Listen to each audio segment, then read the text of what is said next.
Assalamualaikum warahmatullahi wabarakatuh. Perkenalkan, nama saya Puspita Maharani dengan NIM 122320050.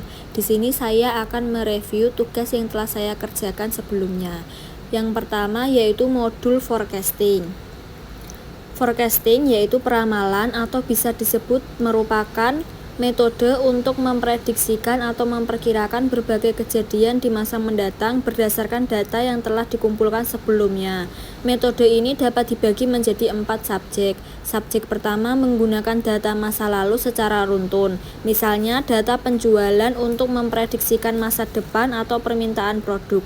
Subjek kedua untuk situasi di mana satu variabel, misalnya permintaan, adalah fungsi dari salah satu atau lebih variabelnya.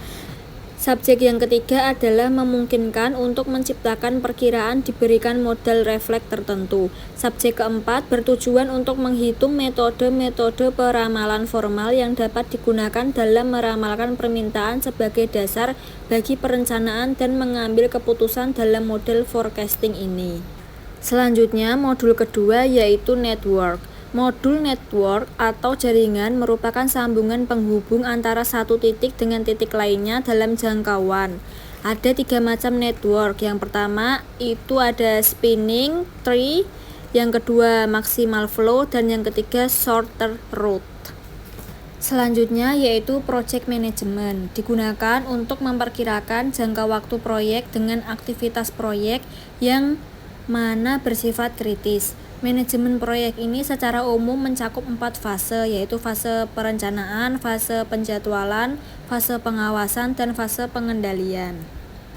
Selanjutnya yaitu waiting lines. Waiting lines ini digunakan untuk menciptakan model antrian yang bisa disebut antrian yang menguntungkan bagi produsen atau meminimkan biaya dan sekaligus menguntungkan bagi konsumen, atau mengurangi dan meminimkan waktu menunggu bagi konsumen. Modul waiting lines ada 4 soal. Jika teman-teman ingin melihat langsung contoh pengerjaannya, bisa langsung cek ke YouTube saya. Selanjutnya yaitu productivity atau produktivitas, yaitu didefinisikan sebagai rasio output atau input. Dengan program ini untuk menghitung produktivitas dengan jumlah input dan sejumlah periode waktu. Program ini juga menghitung kedua pengukuran produktivitas, yaitu setiap masukan dan juga perubahan dalam produktivitas dari waktu ke waktu. Tujuannya menghitung perbandingan antara hasil yang dicapai output dengan keseluruhan sumber daya yang digunakan atau input. Selanjutnya yaitu quality control, adalah menghitung secara statistik agar memonitor keandalan dalam memenuhi standar kualitas terjaga.